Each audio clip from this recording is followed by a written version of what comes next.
Hey guys, so today's going to be another slightly difficult topic. We're diving into something new, just like we did when we did if statements and whatnot. Today we're going to be learning about something called while loops. And looping is a very, very, very important part of programming. So hopefully you guys can wrap your heads around how a while loop works. And we're going to be using this throughout, especially in Buffet. When you guys are learning all your different languages, you guys are also going to be learning how to loop in all those different languages as well. So yeah. You guys know what's ahead. So really pay attention to this lesson. It's important. Alright, so I'm going to go real slow today because there's a lot of things to cover. And like I said before, loops are really, really important in Java. So yeah, let's get into it. So there's three things that make up a loop. And this goes for while and for loops, but for now we're just learning what a while loop is. And when you learn what a for loop is in the future, I don't know if Buffet learns it, but AP will definitely learn it. They're basically the same thing. So let's run through it. So the first part is the actual loop statement, and its condition. Okay, and as long as this condition is true, the loop runs forever. And I know you don't understand what I'm saying exactly right now, but you'll see when I start programming. So I'm just gonna run through the steps. So number 2, I need a counter variable, and for number 3, I need a break statement. Okay, and so let me go through that. So first, I need to make my loop. And the way we make a loop is we type while, well, for a while loop. It's condition, so let's leave that blank for now, just like an if statement. And inside this condition, I want it to say how, if it's true, I want everything inside of here to keep looping. And I know this is going to look awkward, but I'm going to write true in here for now, okay? And the reason why I'm doing that is because this loop is going to run infinitely, and I'm going to break out of it with the break statement, okay? So first, I'm going to system.out.println, and here I'm going to say hello world. And I'm going to make an if statement, okay? And inside here, I'm going to have my counter. Oh, I didn't make my counter yet. Oops. I need to initialize my counter. I'll explain everything when I'm done typing. It's hard to like type and talk at the same time. So, counter equals 5. That's break.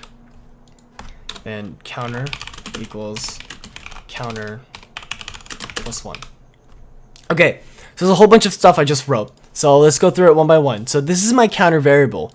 So because I put while true, and because this condition is true, because I literally wrote the word true, everything inside of here is going to run forever, over and over and over and over and over again, with nothing tell it to stop. And I need something to have it stop. And this is why I have a counter variable. So this condition that the loop statement has and the counter variable that I'm making kind of go hand in hand with each other. Because without this counter variable, this condition is going to stay true forever. Okay? And it's going to print hello world however number of times I have in here. So if counter equals 5, it's going to break.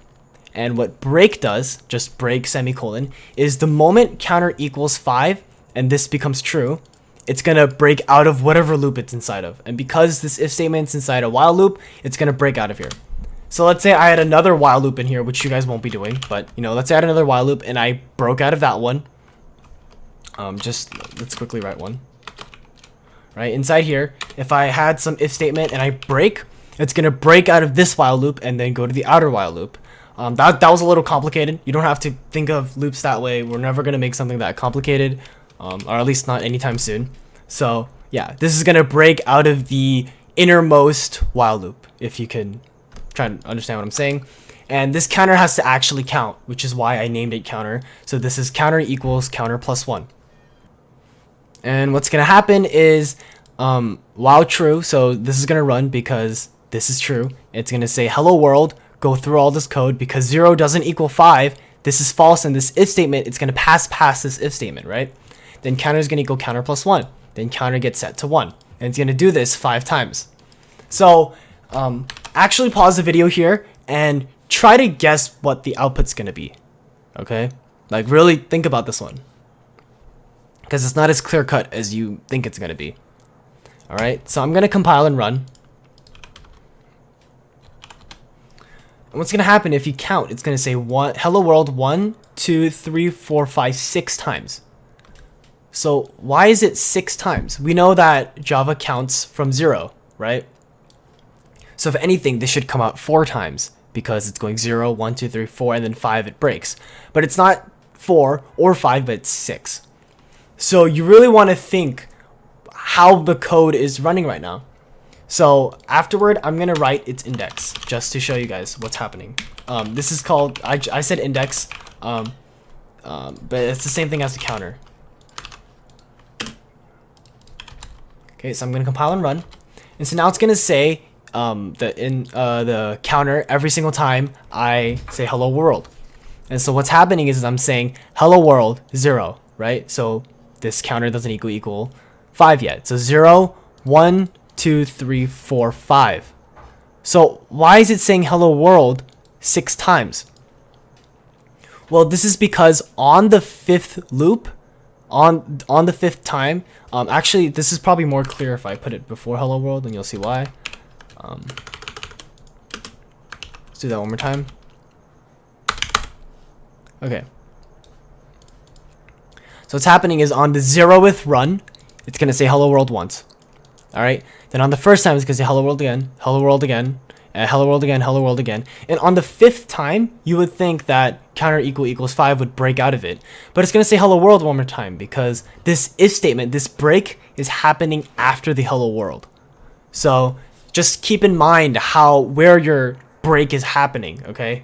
Because it's going to, everything inside the loop is going to happen. So if I have some code, code 1, and down here I have code 2, everything in code 1 and above is going to run one more time than everything in code 2 and below. So hopefully you guys are understanding what I'm saying here, is because this break statement is only breaks out of the for loop when it hits the break statement, right? So everything before it is going to run. I wouldn't say an extra time because it's not technically an extra time, but you know, an extra time, right? So what happens if I move this if statement? So let's get rid of this. So if I move this to the beginning, to the start rather than the end, right? And I run this, it's gonna run 5 times, right? Because now everything is below the break. This break statement runs when it hits 0, 1, 2, 3, 4, then counter equals counter plus 1, and it goes back to the beginning. Counter equals 5, so it's gonna break. And you'll never see the next hello world, because unlike last time, because it breaks before it even prints. So hopefully you guys see what's happening there. And yeah. And I want to get one thing clear. This is Dr. Neat's example. So this is how Dr. Neat first teaches while loops, and it works perfectly fine. I'm not saying there's anything wrong with it. If you write loops like this forever, who cares? You know, you'll get full credit on the AP exam if you write this on the FRQ. And like, let's say I'm making a game. If I make it 10,000 lines of code and someone else does it in 10, like in the end, people are playing the game and no one sees the code, right? It doesn't matter what it looks like. It's just whatever's more comfortable for you. However, a problem I've seen many students like that I ran into last year when I was super AP and helping people out, and when I was AP myself even, was we stuck to this formula, this format too literally, and we're forgetting that true is a condition. And so every single time I wrote a while loop, I would put while true code, and then if counter break, and then counter plus 1. Every single time I wrote a while loop, and it really simplified what a while loop is and how it, yeah. So for lack of better words, let me just write it out. So what a while loop truly is I'm saying while condition, and inside here would be the code, and then what I'm doing here, this whole asterisk thing, this is just a multi-line comment. It's the same thing as these comments, but, you know, multi-lined. So, yeah, it's all green, so you can kind of tell what's happening here. That would be my code, and then I'd have my counter down here. Right? But because we're putting while true so often, and we're kind of just motorized into making this if statement over and over and over again, you fail to see that this is a condition now. And so if this is how you want to write, if this is already too difficult for you, or I wouldn't say difficult, but like sort of a challenge, I would just stick to this while loop, okay, the way it's written here. And actually, if you look at the notes, Dr. Neat does it like that as well. While loops notes in the PDF. If I go to the PDF, when he says count to 10, he writes it like this, which is why I showed it to you guys like this. And it's gonna count to 10. But remember when I said that how this if statement works? It's gonna count to 10, but from 0 to 10. So in reality, this while loop is running 11 times, even though it's counting to 10. Right? You guys saw previously when I was, what number did I choose? 5. It ran 6 times. You saw 6 hello worlds, right? Because it was running 0, 1, 2, 3, 4, 5. So this is gonna run 0, 1, 2, 3, 4, 5, 6, 7, 8, 9, 10. But because that 0 is there, this while loop's running 11 times. So it's slightly misleading if you guys understand what I'm saying here. So I'm going to teach you guys the, I wouldn't say normal, but normal way to write a while loop. And this is because I don't want you guys to have this motorized, just while true, if break, and then counter, okay? This is the intuitive way to look at it, and that's why he teaches you this way, and it's okay if you do it this way. So, however, when I'm making my videos, I'm going to be writing it this way every time, okay? So, I'm going to make a new counter. Actually, before I do that, I'm going to comment this out for now with my multi-line comment. And I'll put it above it. Okay. So here I'm gonna have my while, and let's leave my condition blank because that's the part that's changing here. So I'm gonna have I'll have the same system.out.print, and you'll see the output to this while loop will be exactly the same as the one down here. And over here I'm gonna have my counter equals counter plus 1. Okay, so because this is a condition, and while this condition is true, it's gonna run forever, and then we break it here. But we can avoid this step entirely, okay? So how would we make this condition, make it so that it runs 5 times? So pause the video here and see if you can figure it out. Okay, so what I would put here is counter is less than 5. Hopefully you guys are thinking about inequalities because, oh, and hopefully you guys are thinking about less than, not less than and equal to. Remember when I said that on the 5th time, it's going to be false, right? Just like it was down here with my if statement in the middle. The reason why this runs 5 times is because it's going to go 0, 1, 2, 3, 4. And that's 5 times because 0 counts as a number, right? So if I save here, that's the notes. I compile and run. This is going to run 4 times because my condition says counter is less than 5, right? So when it hits 0, it's gonna go once, and then once 1 is gonna go the second time, then 2, 3, 4 for the 5th hello world. And the moment the 5th counter equals 5, 5 is not less than 5, so this while it breaks out of the while loop by itself. I know I'm repeating myself a lot here. I understand for some people this can be really confusing because of how just counting works differently in coding than it does in real life. We just say 1, 2, 3, 4, 5, and then sometimes it's starting from 0, so it's 1 less than 5, and then earlier you saw it was instead of 5 it ran 6 times. So you really have to think how the computer is reading your program because it's literally just reading off of what you're typing in, right? So yeah, hopefully you guys are seeing that this is the same thing down here. And just to show you guys, remember this is 0 through 4. I'm gonna comment this out just to show you guys that these are identical. They'll output the exactly same thing because they technically are the same thing, right? So we have 0, 1, 2, 3, 4, and then hello worlds, the 5 hello worlds. Okay, so if you really just want to like just pause the video here and like just look at it, see how they're similar and how they're different, and why I prefer this way. One of the reasons programmers in general would just prefer this way is because when you make infinite loops, your code can break sometimes. I know that counter equals 0 and we're doing counter plus 1, so eventually it's going to hit 5. so it will break no matter what. But let's say somehow this counter hits 6. Every time it counts, it's going to go 6, 7, 8, 9, 10. Counter's never going to equal 5. Then it'll never break. Then you're stuck with an infinite loop. And an infinite loop is the last thing we want. If I, let me comment this out again.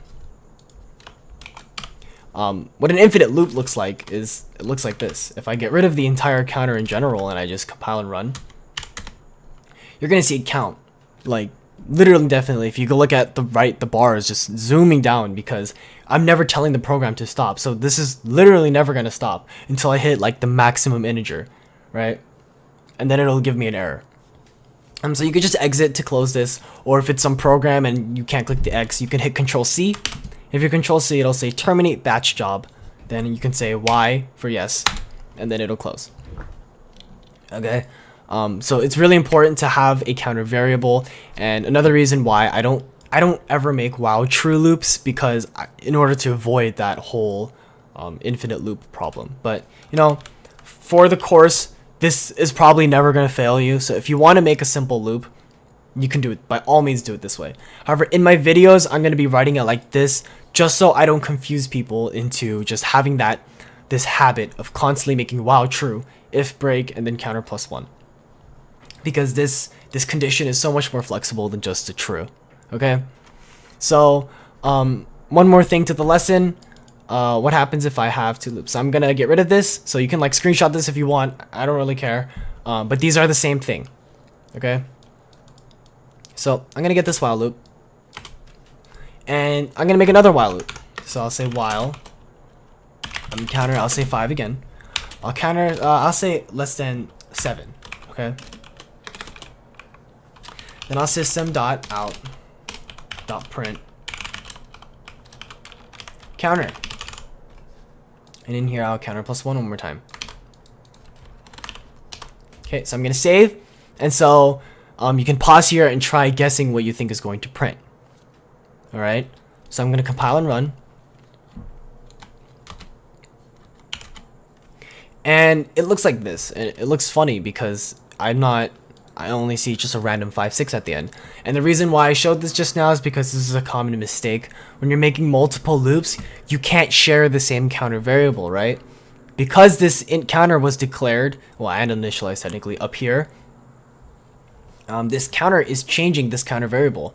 So once counter equals 5 up here, it'll run down here into this new counter. So this counter is going to equal 5. So is 5 less than 7? Yes. So it runs it. It says 5 +1 and then 6, and then when 7 is less than 7, it'll be false. Alright, so you really have to keep track of what variables you're using, which counter you're using. To avoid this, you just simply make a new counter variable. You would say int counter like 2 equals 0. And inside, you would change all your counters to 2. Make sure to change all your counters to 2, or else you'll be counting the wrong variable. I know this video was a lot. So really take your time with this lab and really take your time understanding these 3 parts. I know this third one isn't really shown in this way of writing a while loop, but yeah, when this is false, it's breaking out of the while loop. So just think of it that way. So yeah, let's get to the lab. And scrolling down to the lab, I saw this as well. Remember earlier I showed you the 2 forms of the while loop. All I'm doing is I'm setting this condition up here. So instead of it saying if condition and then breaking, and I put this condition inside where it says while true, because true is a condition as well. And yeah, just writing it this way is more intuitive, and it helps you understand why your code's breaking. Not literally breaking, but breaking out of the loop because of this condition. So it's a little more clear cut when you write it like this. So either way is fine. Pick however you want to write, pick whichever way you want to write your while loop. It doesn't really matter. Alright, so I'm going to scroll to the bottom, and it says, ask the user for a name and the number of times the name should be outputted to the screen. Then perform the operation, write the name the desired number of times. Oh yeah, okay. That didn't make sense to me for a while. So you're going to be using your input base code folder, and you're going to ask for a name and the number. And so what is that number in context of your loops, right? So how would you use that number? And you know, you're going to be printing the name. So Yeah, make sure it's the number of times that you're printing, the number of times your while loop is going through, not just the number of times that you see in the output, right? Because over here, I showed you guys earlier, sometimes I said, like, this is counting to 5, this is counting to 10, but in reality, the program's running 11 times, right? So if you were to put my name, Tony, and I wanted to print 10 times, if I wrote it like this, it would print 11 times because 0 counts as that part of that, the counting. So just keep that in mind when you're making this lab, and yeah, good luck.